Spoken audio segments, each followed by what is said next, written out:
YouTube channel discussion for our subject readings in Philippine history.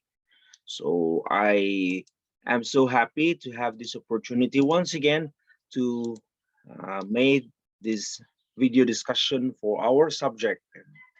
As I've said, this is again readings for Philippine history or readings in Philippine history, and that is GE12. So we'll be discussing the next modules that we have. So far, we have module 1 and module 2. Today, I'm going to discuss module 3.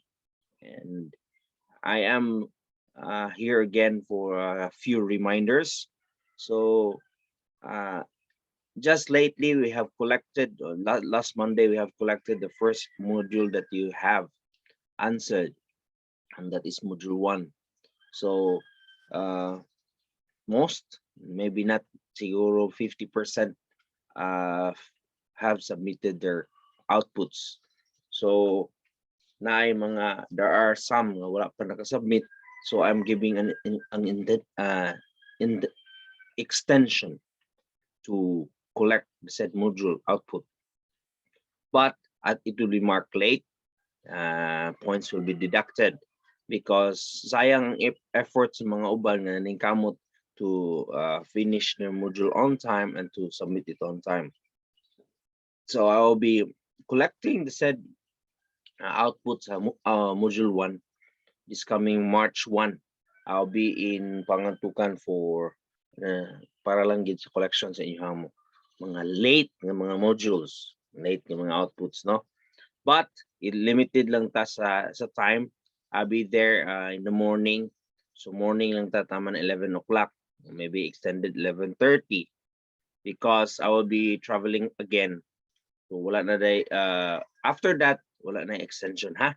So reminders again, next time, next na kanang naa sa inyo karon nga module 2 and module 3. Pag ingon nga ni nga ipasa ana nga pizza ana nga date, magkita ta na nga date, kana gid nga date.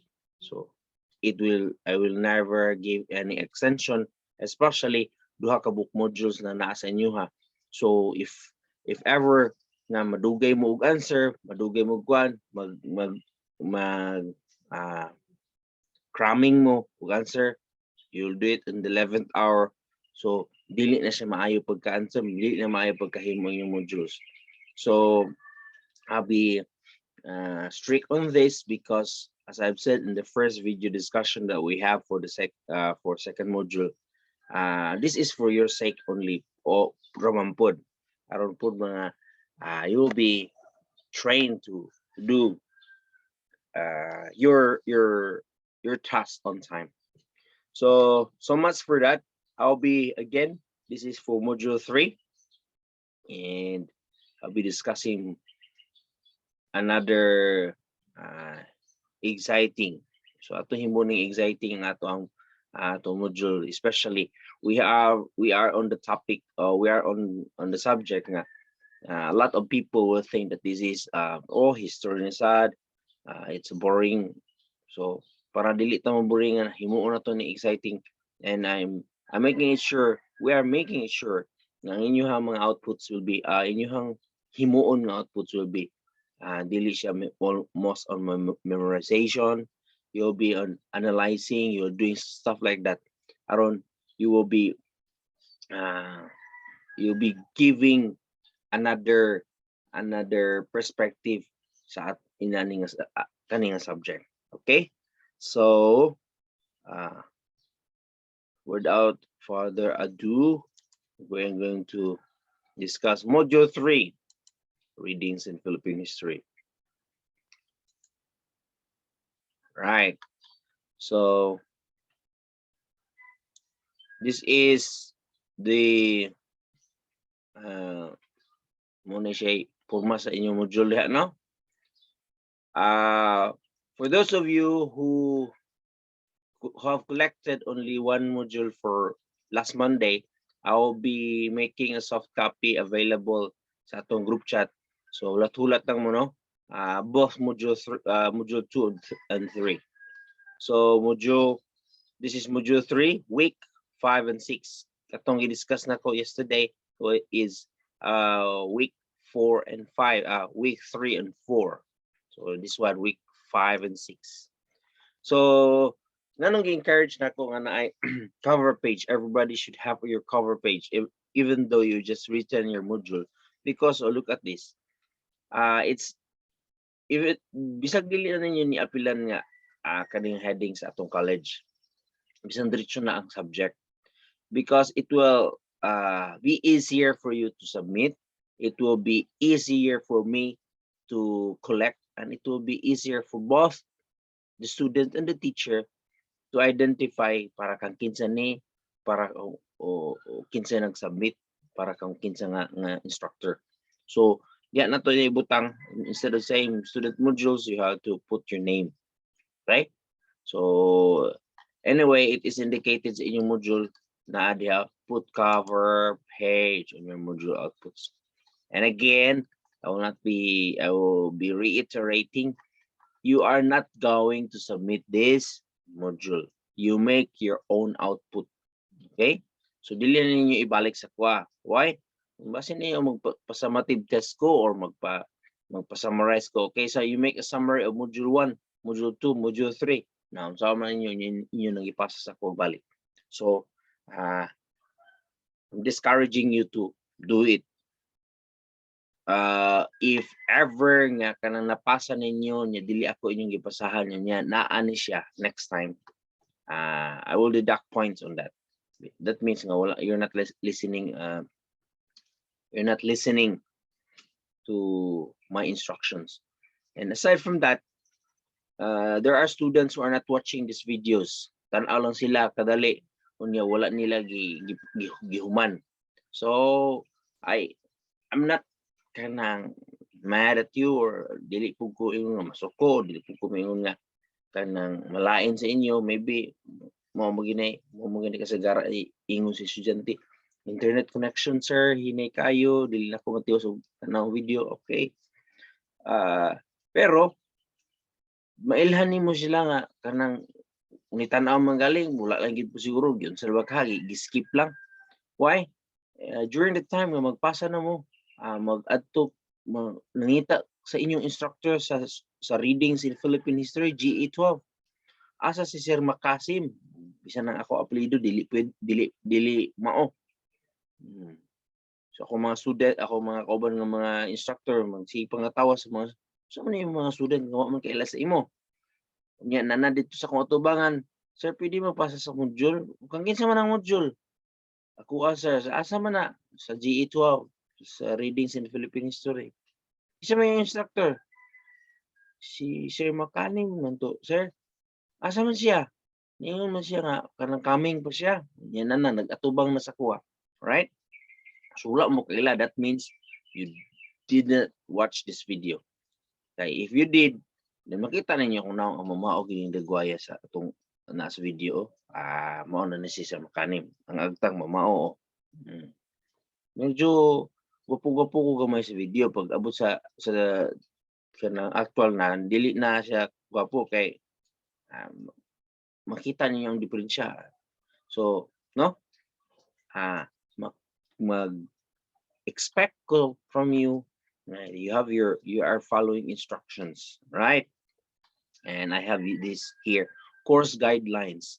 Printed yun na siya every now and then, every time na mag-print ko og module na ang course guidelines, meaning wala ko nagkulang og pahinumdum ninyo. So kani basahon po ninyo ni. Okay, so ako na siyang gibutang dia, pass your modules on time. May nag-message ako, sir wala man gud may naklaro ato, dili wala may nakaklaro sa date, dili duty sa instructor ang nga ang student dapat kanang mahibalo. Ang duty sa instructor to see to it nga nagpahibalo. So saan ako pahibalo sa inyo ha? Wala mo nagbali-bali sa inyong wala mo gani mo nagbali-bali o pa-include sa inyong kaugalingon sa group chat. So that means Kaya bisa usahan ako po sa group chat, usahan mo, wala man mo. Abi mo guna ko sir, o karang pwede pa Friday pa ipasa. Abi na ako heavy si ipasa. Well, it was said, it was posted sa atong Facebook page sa PBCC. First years, you can pass your module or your schedules will be Monday. First years. Kung sa man ka, first year sir. Wala mo ka nagpasa to Monday. Abi na ako hibis pa sir. Kung sa may gingon sa cover page, sa Facebook page. Monday sir. Yung anong, wala mo ka nagpasa sa Monday. Una-una mo sir nga pili pa. See? Mga kabalo, takasabot asa dapit nila libutang ilang reasoning. Mahimo og reasoning, mag-reason out para ma-extend ang ilang time to answer the modules. That's why I'm not so fan of that kind of person. Kana bitong inanaw, padugay, mapakuan. Mangitag ko maagi aron nga maka-extend ba. Nya mo text pa sa kuha nga, sir, pwede ba nga sa Thursday, pwede pa ba nga makapasa sa modules? Nya Martes na. Merkulis na. Sir, magpasa ko module. Asa na ko ipasa? Asa ipasa? Huwag kabalo asa ipasa. See? You will be with me for the next 2 months pa. And you will deal with me for the next 2 months. If ever makapasar mo ani atong subject, then di ko, ay, graduate na ko siya makaning, di na ko mabalik sa makaning. Depende sa inyo ha. Pero, if you will be negligence, dili mo on time, dili mo diligent ani atong subject, makita na ko inyong effort daw sa wala ay lang, magkita kita sunod semester. Because I will see to it na you will remember me. Either I will give you straight 3 na grado, or magbagsak jud ko. You ask your classmates kanang nagkuha in STP before, kinsa tong mga nangabagsak sa tong wala na taga-grado. Because put this in your mind, class. Ayahin na kayo maghimo ng module sa inyong balay. Pag uman ninyo yung module, paabot ang time magpasa dito. Pasa na. Dili every time nga mato sa eskwelahan. Pero kay gineglect mang modules, butang sa pagdawat, butang sa daplin, wala gid. Pag ipasa na dai ko sa semana, ay pa rin Bernes o ay pa Lunes, pagkaugma ay ipasa. Ay pa trabaho. That means nga dili mo diligent, irresponsible in doing your module, then that will be trouble. So that makes me gipaningamutan na mo nga ma-present ang maayo ang module, then neglect lang after. So see, so naadiha, every time I'll be posting this one, I will be printing this one, course guidelines. All right, okay. This time we'll be talking about kanang Tagalogs, kanang ilahang mga customs before the coming of the Spaniards. So, or unsay naabtan sa mga Spaniards. So we'll be talking on that one. So nakita ni in ang ato introduction, it says this module is a collection of primary sources significantly contributed to the shaping of the Philippine history. So primary source ni siya. You have learned from the module 1 and 2 kung saan pag-identify ang primary o secondary source. So in this module we'll be having this one. We are going to identify, we're going to study a certain document, and that is that help sa paghimo sa ato as a country.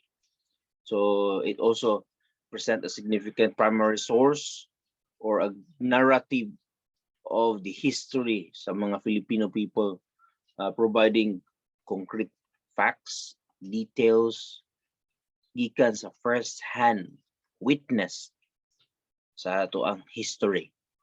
So remember, ang primary source is first-hand nga witness. Siya gid na dito, siya gid naka-observe, iyang gisulat, gibutan ni sa diary. Then later on it was published. So muna atong tun-an karon, muna atong i-consider karon.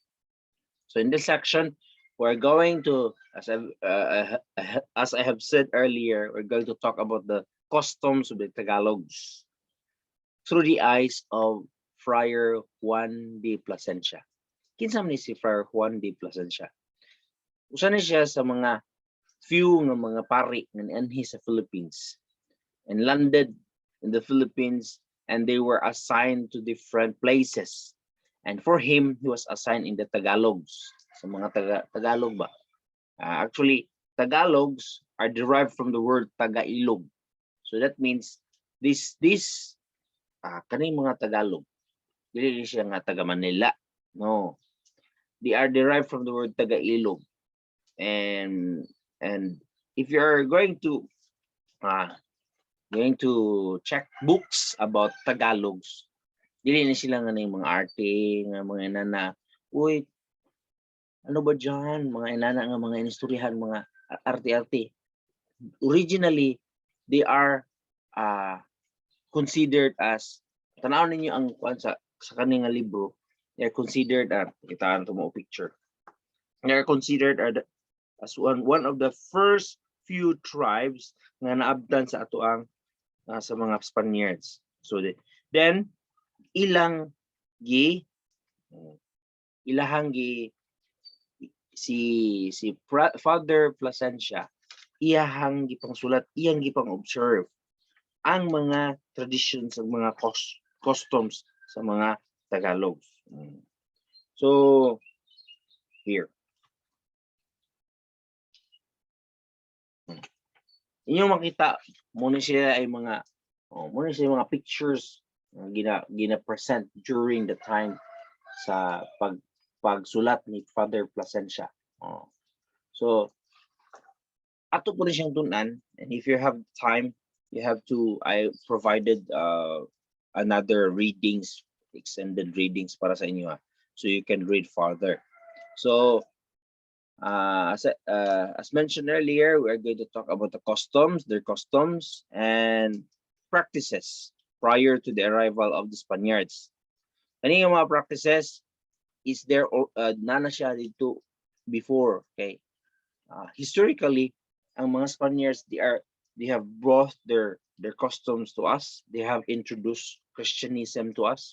So meaning na ay bag-o nagi present. But to check the idea nga ang mga Spaniards nang hatag sa tuwa o hatag sila o custom sa tuwa. Yes, correct na siya. Pero before sila naabot, naanay customs ang mga Filipino. One of the nganong gi-appeal nga sa account to present nga naanatan nagtindog na ta as a nation before. Dili pa siya gitawag nga Philippines. Pero nanay mga tao nga naana sila ilang customs, na sila politics, na sila economy, na sila culture system. All right? Ang atong intended learning outcomes or ang atong tumong why we need to study, or after this module, what we need to do. So at the end of this module, you can determine practices and customs of the Tagalogs and visualize the type of community that Filipino had prior to arrival of the Spaniards. So we can determine their practices and we can visualize, we can imagine, we can see it through our imagination by studying this module, what kind of community the Filipino had before. Then we can compare and contrast the prehistoric or Hispanic customs of the Filipinos to the practices that we have today. Compare and contrast what they have before and what we have today. So, tagantang mo ang overview. We karon kamo mga bagong tubo, mga Filipino, we have the idea of internet. We have the television. Kana maka-indoctrine na sa tuwa, makahatan na sa tuwa, mag-change ko ako, i-follow si kuan, kisa man ang mga Korean novela, ako i-follow ang ilang magdamit, kuan, That's one way nga maka-change sa customs, maka-change sa practices. So right now, wala na ta nagsunod kung unsa gyud ang naa gyud sa tua as a people. So we have a lot of things around us. Before, during the pre-Hispanic, before the coming of the Spaniards, we have already the costumes, the traditions, the dress, the codes, the ethics, everything we have already.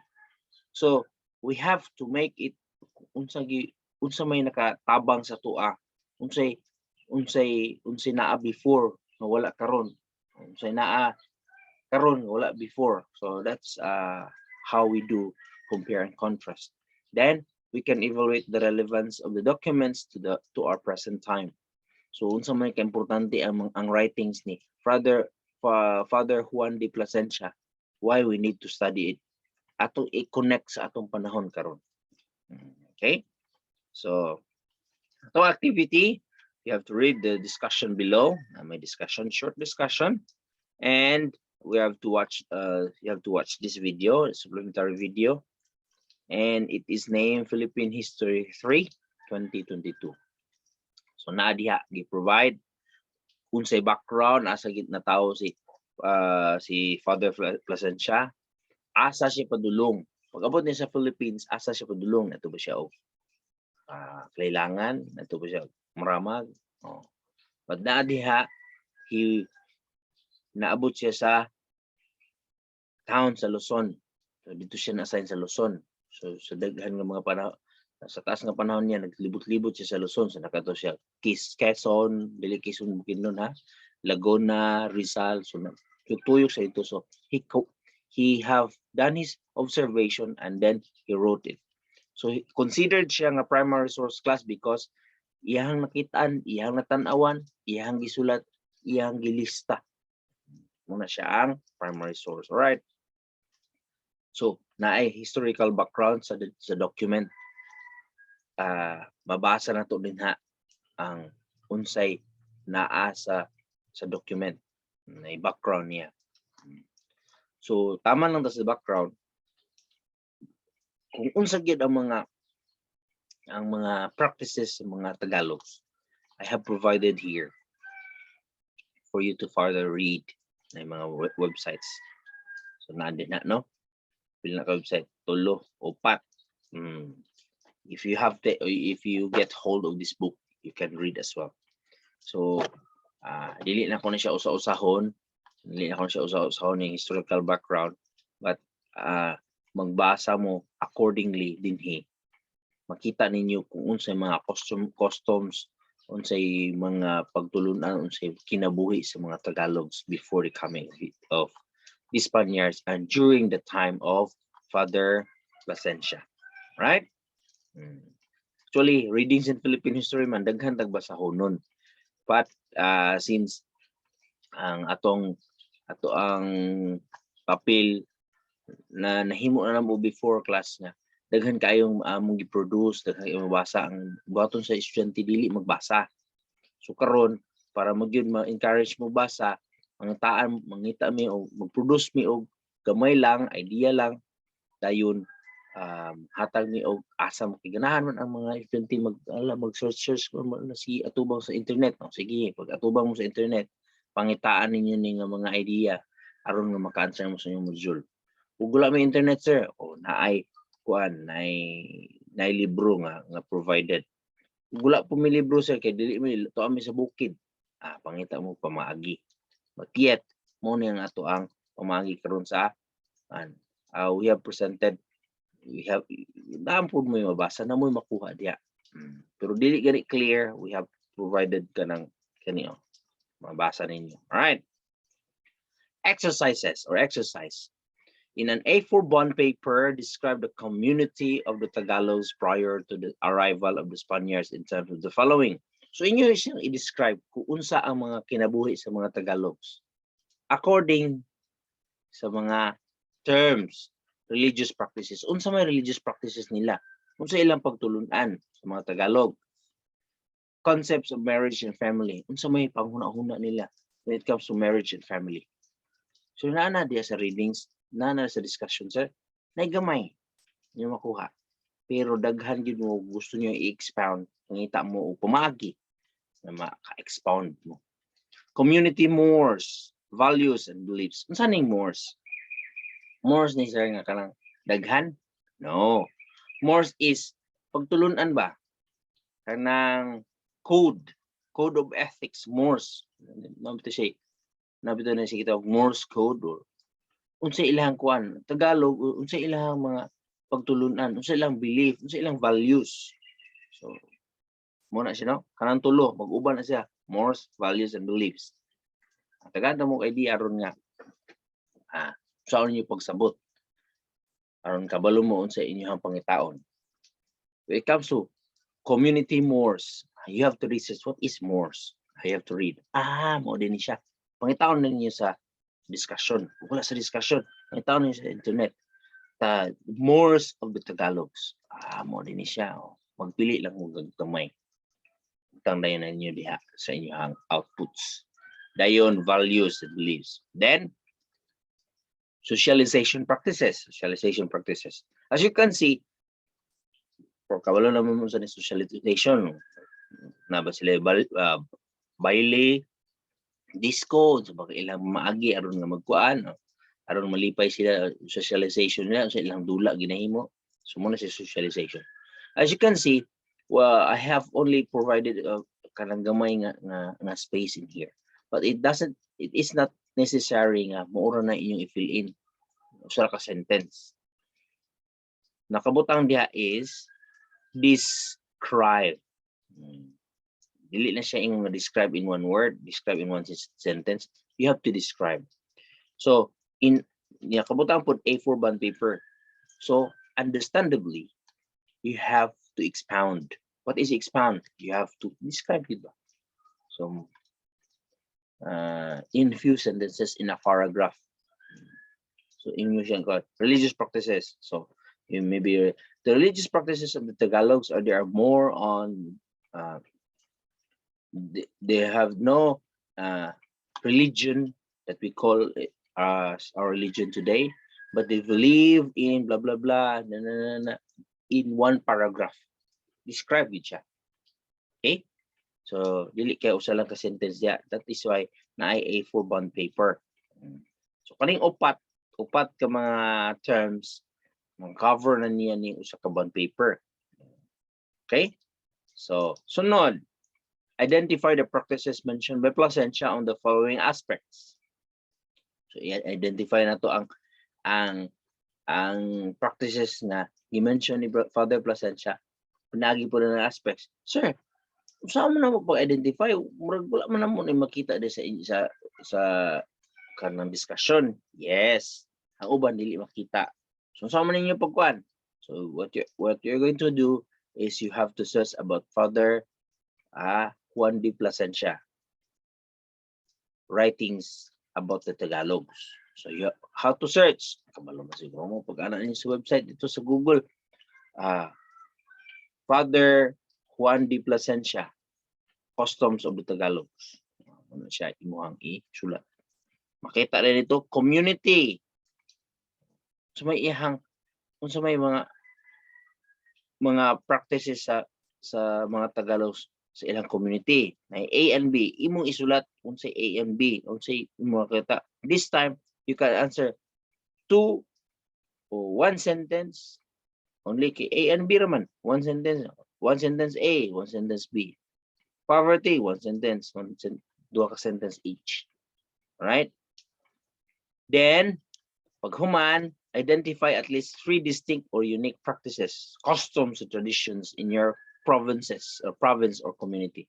So, kato, mo naman to before, ito na punta sa karon.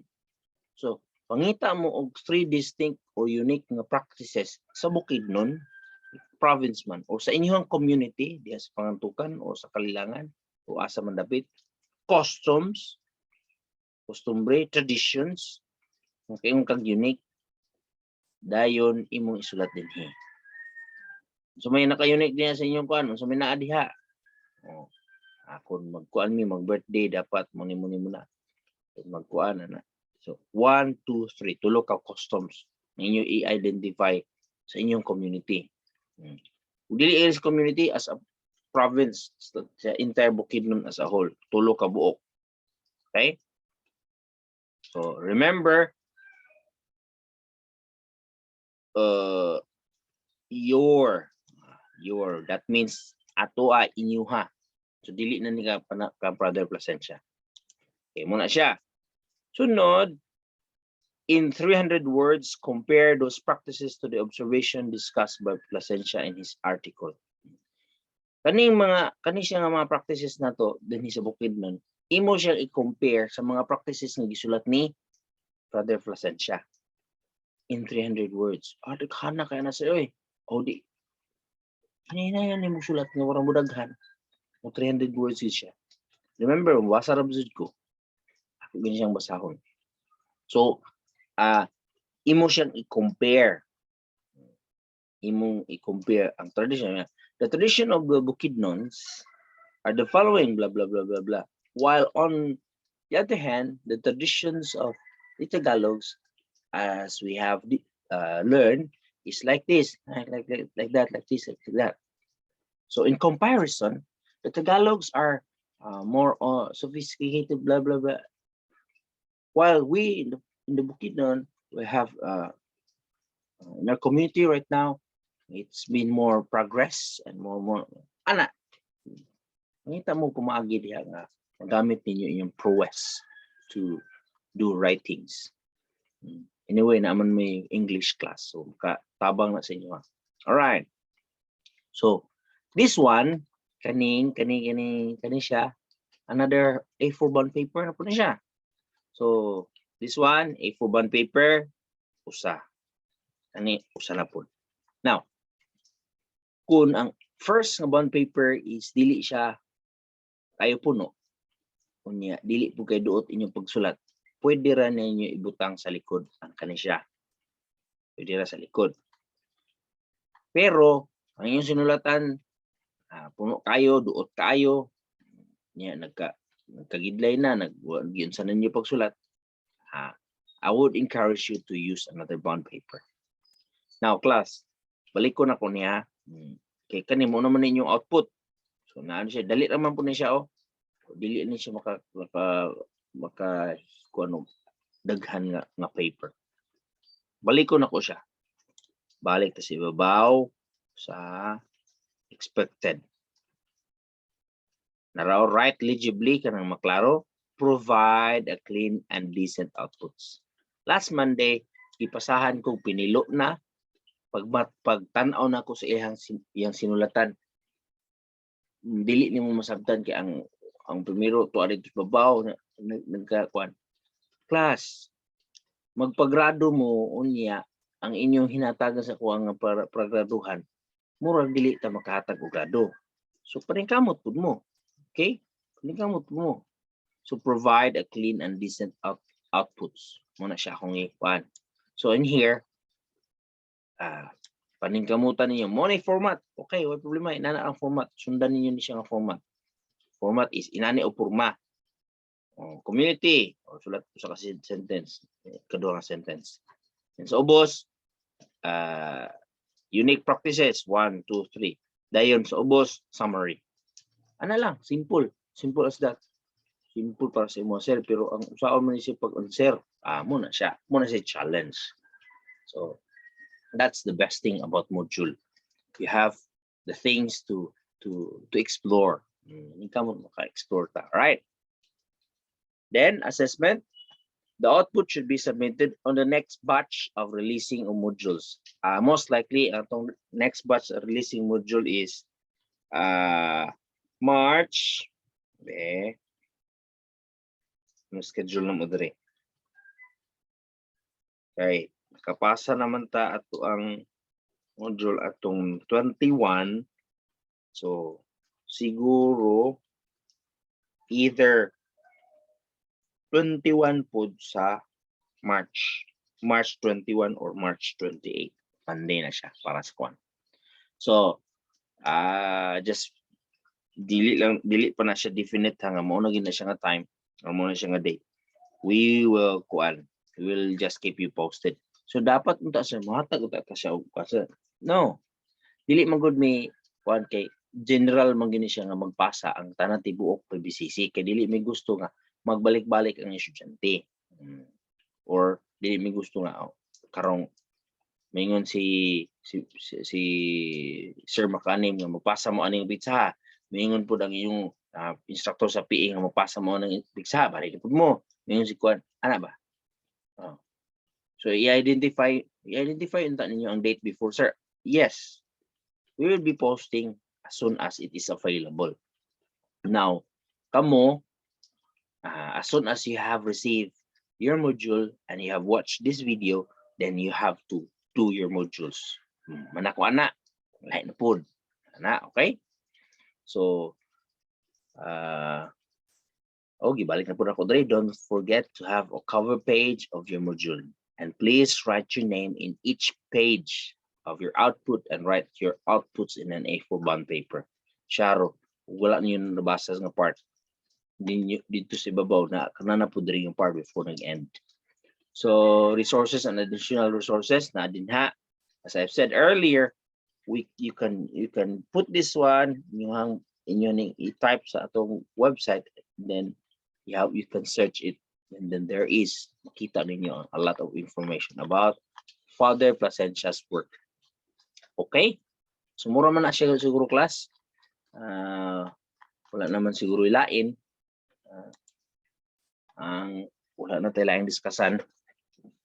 Mura to siya ang na content sa inyong module. Yung pud siguro you'll be expecting sir, lang expect mo gud mi sa mga i-discuss gyud ang intermodule na. Dili ta mahuman sa